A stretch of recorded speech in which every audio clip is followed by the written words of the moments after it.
Love is a complex emotion that can be categorized into various theories, with psychologists and philosophers agreeing that it manifests in multiple forms.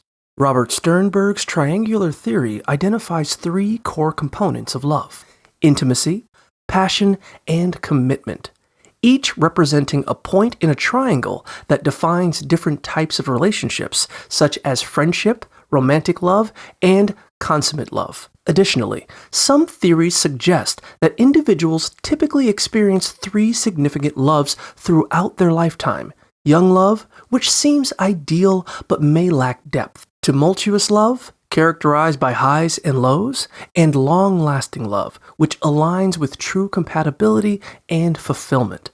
Furthermore, the Greek language offers a richer vocabulary for love, encompassing 8 distinct terms that allow for a nuanced understanding of relationships. Each of these perspectives helps illustrate the diverse ways in which people connect and grow in their romantic experiences.